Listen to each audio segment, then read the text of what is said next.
Hello, hope you all had a fantastic weekend. Thanks for starting your week with us here on First Take alongside Skip Bayless and Stephen A. Smith. I'm Molly Karam. Good morning, Glad to see you guys. here in Bristol, Connecticut. I'll be here all week. Thank you. Skip, another costly win for your squad. Obviously, Yep. Tony Romo suffering a fractured left collarbone in the third quarter of Sunday's win against the Eagles. So no Romo, no Dez, a slew of other injuries. They are 2-0, but Skip, are your Cowboys done? Despite what my friend Stephen A. Smith was tweeting last night, no, they are not done. Not unless you tell me that both Romo and Dez are done for the entire year. Or you tell me that Dez and Romo return a little prematurely and they re-break the bones that are now broken. But Stephen A. Smith, if the best case happens, if Romo and Dez both return and remain 100%, you better believe this football team can get to the Super Bowl, because if they return healthy, the NFC is going to have hell to pay. So let's talk about what happens in the interim. I still have the best offensive line in all of pro football. And by the way, most people don't get this, but Ronald Leary, my starting left guard, could not play yesterday. So he should be back with a pulled groin by next week. Yeah. And my defense remains underrated because it keeps battling its tail off for Rod Marinelli. And what it pulled off yesterday against the Eagles in your town in Philadelphia was nothing short of quietly spectacular. So let's just talk about this. All my Cowboys need to do is win the NFC East, because if you win the East, and by the way, they already have 2 huge division wins. The NFC East title gives you a ticket into the playoffs, even if you have to play on the road. What have my Cowboys now done, Mr. Smith? They have won 10 straight regular season road games. Franchise record. That's unbelievable to me. 10 straight on the road. And they have beaten Chip Kelly all 3 times in Philadelphia that Chip has coached in Philadelphia. Really? That's unbelievable. This team, as I keep trying to remind you, loves to play and to win on the road. So would I bet against them in road playoff games? Should they have won at Green Bay last year? Because we know that was a you-know-what. That was a you-know-what. So let's get back to, even if Dez and Romo are gone for 7 or 8 games, can my Dallas Cowboys win the East? Absolutely, because maybe you can correct me on this, but I don't see their 3 division rivals, any of those 3, running away with the NFC East. Listen, your Giants are not 0-2 awful. The Eagles are not 0-2 awful. They will both make a little noise. They will both have their moments. Hey, the Redskins are not bad. They've already had their moment, but they still have Kirk Cousins at quarterback, which is why I don't fear long-term the Washington Redskins. So let me just go to, if my Cowboys, with Brandon Weeden at quarterback, who, by the way, very quietly went 7 for his 7 that he threw in that game yesterday, 7 for 7. And remember, this is his 2nd year in the system, and he made a big point last night. This is the first time since 7th grade that he's had the same offensive coordinator for 2 straight years. So he's far more comfortable in this system now than he used to be. Yep. So what if my Cowboys, who have some guts and fight in them that is becoming special, what if they pull off a win against Atlanta at home? What if they go to New Orleans, where Jameis Winston won yesterday, and beat Drew Brees to get to 4-0? Right. Guess what happens then? Here comes Greg Hardy. Here comes Rolando McClain. Maybe here comes back Randy Gregory from his high ankle sprain. You don't think that defense is just going to get a little stronger, but stronger? They will. So do I think they're done? No, they're not done, because they still can win the NFC East. Thank you very much.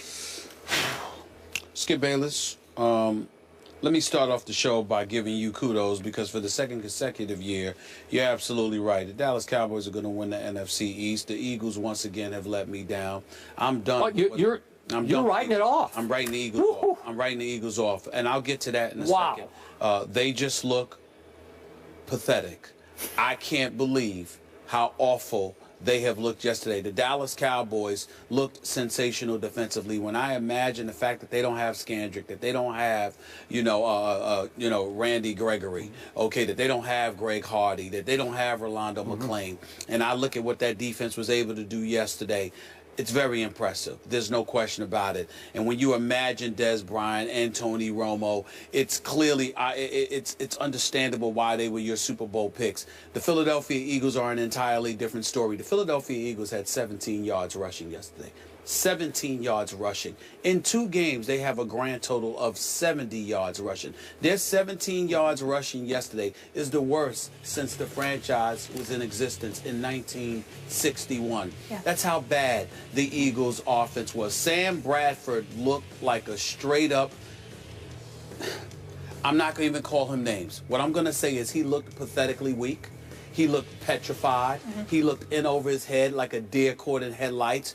The offensive line, whether it was Kelsey, whether it was Gardner, whether it was this dude Barbary or whomever, the Eagles' offensive line is a shell of itself, and Chip Kelly looks like no genius. You got rid of Evan Mathis, who's now in Denver. This was an 11-year veteran and an all-pro at your left tackle spot. You see where that's got you, okay? Jeremy Maclin, your wide receiver, is gone. Clearly, Chip Kelly is so addicted to his system. His level of intelligence and his IQ is so above the charts compared to everybody else that somehow, some way, he does not believe that he needs talent in order to win in the NFL. He only needs his system. So, Skip Bayless, I will concede that you are absolutely, positively, 100% correct about your Cowboys as it pertains to the NFC East. Here's the thing. Here we go again with accident waiting to happen. I was not measuring the Dallas Cowboys according to the NFC East. Sure, I picked the Eagles. Sure, I thought that they would do some damage because of their offense. Sure, I was wrong about that. I'm wrong about quite a few things. I don't pretend to be infallible, nor do I pretend to be perfect. What I pretend to be, which is not pretentious at all, is accuracy as it pertains to the Dallas Cowboys overall. And what do I consistently say? At some point in time, the Dallas Cowboys, just like Jay Cutler, they won't let you down. Just be patient. What can go wrong will go wrong.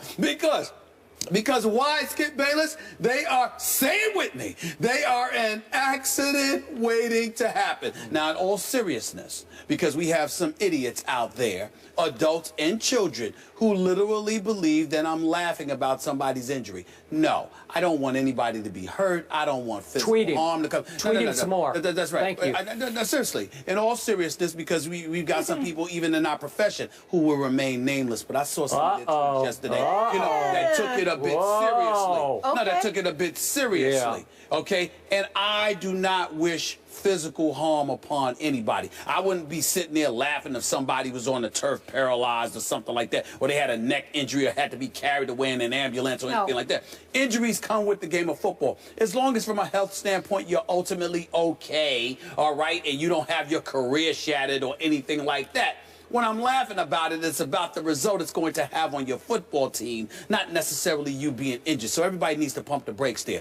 Having said all of that, I couldn't help but giggle when I saw Tony Romo go down, because I said to myself, I hope he's okay. But I looked at Jerry Jones, who looked like he was on the verge of being taken to the hospital himself because of how depressed he looked, okay? You looked at the Dallas Cowboys season just flashing before their very eyes. I imagined and reminisced about my man Skip Bayless saying that I'm not just picking the Dallas Cowboys to win the NFC East. I'm picking the Dallas Cowboys to win the NFC. I'm picking the Dallas Cowboys to represent the NFC in the Super Bowl. And I couldn't help but laugh, because yet again, what did I tell you? The Dallas Cowboys, I believe, like you, they have the best receiver in football, because I'm not ready to put Des Bryant over Charles Johnson, because Megatron just doesn't seem to be Megatron. I think he's taken a bit too many hits in his career. Calvin Johnson. I'm looking at Calvin Johnson, Megatron. Calvin Johnson. I'm looking at Tony Romo. We know he's a big-time quarterback. We know what stats he can put up. But when the moment arrives, what's going to happen? I'm looking at their running game, which is virtually non-existent as far as I'm concerned. That defense, led by Rod Marinelli, looks like it could potentially be big time. There's no question about it. But the absence of Tony Romo in combo with Des Bryant for at least 8 weeks, I think it's safe to say this is what's going to happen. The NFC East is a wash because all the Dallas Cowboys have to do is play 500 football the rest of the way, and they got the division. Because I think 9 wins are going to deliver you the NFC East. But is it going to deliver you home field advantage? No, I don't need it. I don't need it. Against the Green Bay Packers? Against the Arizona Cardinals, they can definitely win against at the Seattle Arizona. Seahawks. They can absolutely win at Seattle. I'm not saying Dallas has the talent to win anywhere. They also have the mindset. And not only that, and they win better. They play better on the road to me than they do at home. No doubt. I'm simply saying to you that all of the stuff that transpired yesterday, all of the stuff that happened over the Dallas Cowboys over the last 2 weeks, lent itself towards my position, which is this. At some point in time, something will go wrong with this team. I don't know what it is. I don't know what it is. It could be a traffic jam going to Texas Stadium, for crying out loud. It could be food poisoning for one particular game. It could be somebody. I don't know. All I know is that it never ever fails. And that is what made me giggle, because this is nothing more. Don't think for 1 second that this is the last thing that's going to happen to the Cowboys. You can book it. Something's going to happen with Dez Bryant. A lot of good stuff is about to happen. Something's going to happen with Dez Bryant's injury. Something's going to happen with Tony Romo's injury. It's going to get prolonged somehow, some way. Something's going to get in the way, because this is what it is, Skip. They are not meant to win. Their time has come. Their time is gone, and regardless of what happened yesterday, regardless of their victory, more harm than good was brought to the Dallas Cowboys, even in victory. And that is what it just... Without their big three from last year, they still got it done. The Eagles might be more laughable right now. So what? No, the Eagles are a joke. The Eagles are a joke. The difference between the Eagles and the Cowboys is that the Eagles are nothing to laugh about. And we're going to get into that in a minute. Because the Cowboys are talented. The Eagles, they look soft. They look ill-prepared. Okay, save that for a second. Save that. That's all it is. I've been trying to get this through your head. My Cowboys are now an accident waiting to unhappen. Oh, really? Because watch what's about to happen. If Romo and Dez do get back in, let's say, 8 weeks, best case scenario, we'll save that tape and we'll play it again and again and again. The accident waiting to happen. Please do. You know why? Please do. There's something going on with this football team. There's something special. The guts, the fight. If they were 0-2, if they had blown the game to Eli and then gone to Philly, and after Romo went down, Brandon Weeden stinks it up, and they blow the little lead that they have, and they lose to the Eagles to fall to 0-2, I'd be right there with you. That did not happen yesterday. Do you realize, against the vaunted genius that is Chip Kelly, that Chip's offense in Philadelphia against my Cowboy defense, against Rod Marinelli in 3 tries, has averaged 13.3 points. Against the rest of the opponents at home in the Chip Kelly regime, they're averaging 30 points a game. 30 a game versus 13.3. Something is going on here with this coordinator and this defense that can get them through the night. The offensive line didn't go away. Just watch what's going to happen now, because if they can just keep their heads above water, and I just made the case, I give them a shot against Atlanta and at New Orleans. I don't give them a shot in the 5th game against New England, but then they get a bye week. And if they start to get healthy and eligible, your prediction about accident waiting to happen is going to go right down the toilet.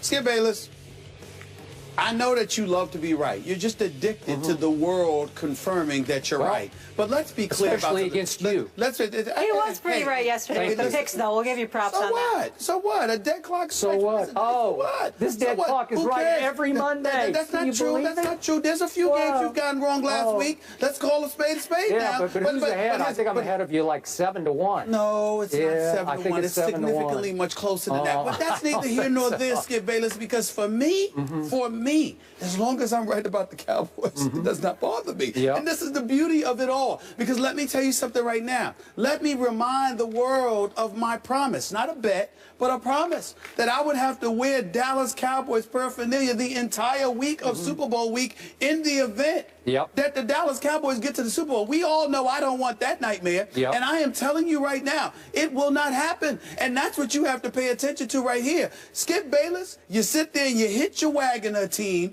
You're addicted. You hold on to them. And then you are absolutely, positively miserable for months when it doesn't happen. So at the end of the day, Where does my joy come from? My joy comes from the reality that from December on, Skip Bayless is going to have a very, very miserable offseason because your Dallas Cowboys are going to let you down. Tony Romo will come back. Des Bryant will come back. And I promise you, something else will happen because it's already been ruined. They ain't getting home field. It's already, and even though they perform well on the road, they're not getting home field. You can cancel that. There's no way on earth that the Dallas Cowboys getting home field advantage come playoff time with them being gone for 8 to 10 weeks. Tony Romo and Des Bryant. It's just not going to happen. Brandon Whedon is going to lead you to victory. Come on now. It's just not going to happen. I mean, he's going to win a couple of games now. They ain't going to completely wet the bed. But the Dallas Cowboys will struggle. They will not be the same team. And as a result, it will cost them home field advantage in the playoffs. And as a result of that, they will not be going to the Super Bowl. As I promised you, they would not. This, to me, as long as Tony Romo, God bless him, and I don't want any life-threatening thing to happen to him, of course. But thank goodness, you know, he's relatively healthy, but he can't play football. In the end, I want you on the field with your best losing that way rather than you getting injured, except with the Cowboys. Because with the Cowboys, my accident waiting to happen mantra, I love that to continuously prove correct. Okay, whatever can go wrong will. And that is what has happened to the Cowboys. And you will be forced to face that sooner than you think. And you will be forced to wear Cowboy paraphernalia for that whole week leading up. It will not happen. No? It will not happen. Our bet is still in. It's no bet. Yeah. I didn't even ask you to bet me. I volunteered. That's no true. bet involved. I will gladly do this because it will not happen. Okay. That miracle will not try to Okay, but you're declaring it null and void as in it can't happen now, but it's still in effect, right? It can happen. Okay, I just want to make sure it's still in effect. We got it on record. All right, you heard from Skip and Stephen A. on the matter. Now it's time for you guys to weigh in on Twitter. Let us know what you think by replying yes or no to the hashtag #LosingRomo.